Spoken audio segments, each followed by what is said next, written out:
para conectar las de 4 hilos, por ejemplo, o la de 3, hay que utilizar lo que se denomina puente de Winston. Que bueno, es un arreglo muy común para los electrónicos, para nosotros los de procesos no tanto. Bien, también les dije que existen los termistores, que son semiconductores, o sea, no son conductores. No sé si recuerdan, los semiconductores tienen características muy particulares, entre ellas que su resistencia disminuye con el aumento de la temperatura, ya que se excitan los electrones de la capa de conducción y al estar más excitados suben a niveles superiores que permiten la transferencia de electrones en esa banda. Bueno, más temperatura, más agitación de electrones, más fácil cruzan y entonces menos resistencia. Bueno, la fórmula que siguen, la ley de resistencia versus temperatura es esta, por lo cual ya vemos que no son lineales para nada.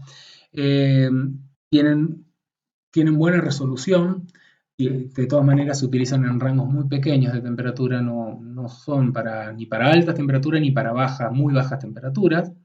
Se puede medir de manera directa, generalmente no utilizan puente de Winston, algunas se ve que sí, pero las que yo conozco habitualmente tienen dos cables nomás y no llevan a puente de Winston.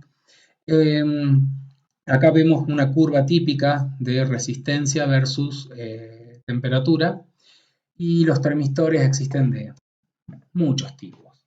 ¿Bien? Se pueden poner en vainas, como está acá en una vaina de cobre, vienen estos otros en forma de conector para poner contra un sólido o directamente atornillarlo. Estos que se utilizan mucho en electrónica, en las placas, en las plaquetas, van directamente cuando se quiere medir la temperatura de algún componente, como el microprocesador. Bueno, existen muchísimas. Y hay muchas familias inclusive.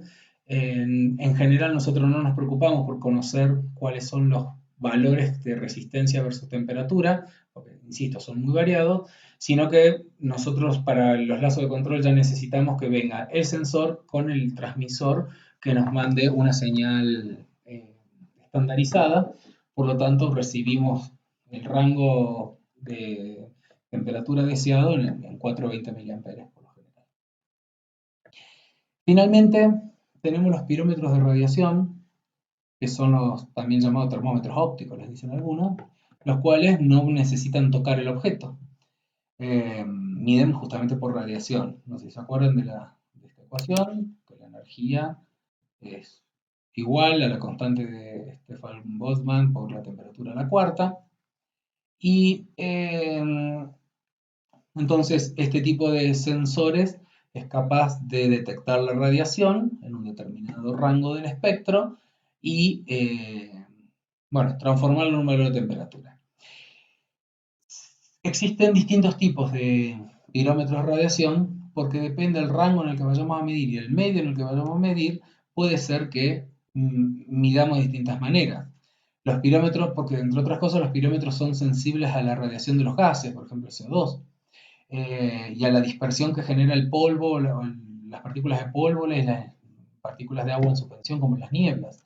Entonces, bueno, dependiendo del medio en el que lo vayamos a utilizar, va a ser el tipo de pirómetro que vamos a utilizar.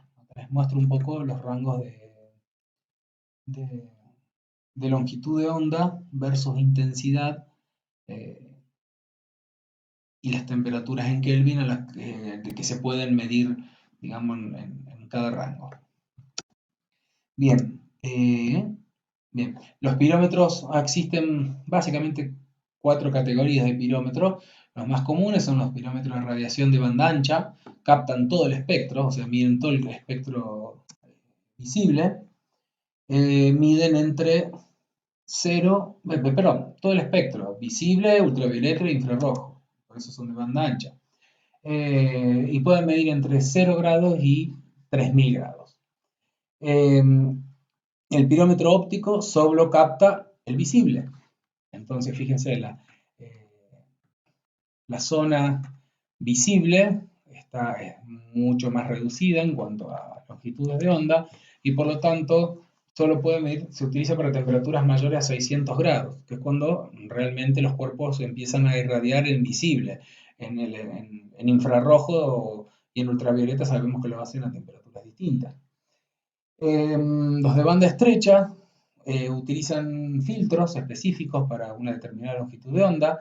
Entonces, por ejemplo, se pueden medir materiales transparentes. Si uno le ajusta la longitud de onda, puede hacer que un vidrio o un plástico actúe de manera transparente. Entonces yo puedo medir lo que está del otro lado de ese elemento. ¿Tá? Son muy específicos esos.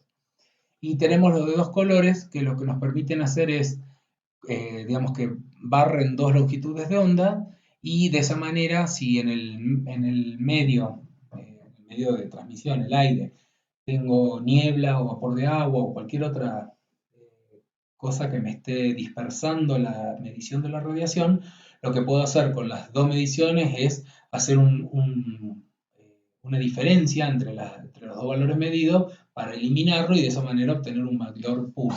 ¿No?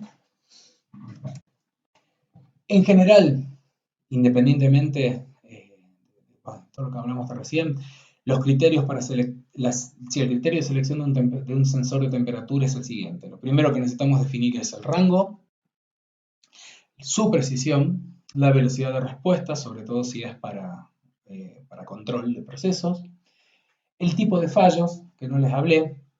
El tipo de fallo hace referencia a qué sucede cuando el sensor falla. Por ejemplo, una termoresistencia, si falla es porque generalmente se corta y deja de medir.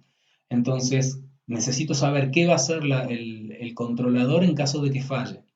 Por ejemplo, las termocuplas tienen el gran problema de que rara vez se cortan, es muy raro, sobre todo cuando están envainadas, pero lo que sí empiezan a dar es deriva, o sea, empiezan a medir valores incorrectos, empieza a desplazarse ya sea hacia abajo o hacia arriba. Y entonces en ese caso uno tiene que estar atento a realizar un control periódico de la medición, porque si lo tengo en automático puede ser que un día esté midiendo cualquier otra cosa menos la que dice en el panel de instrumentos. Otro tema importante es la interferencia eléctrica, como cualquier sensor, y finalmente el costo, que es el que me va a terminar de unir los otros 5 parámetros que vimos acá arriba, o criterios.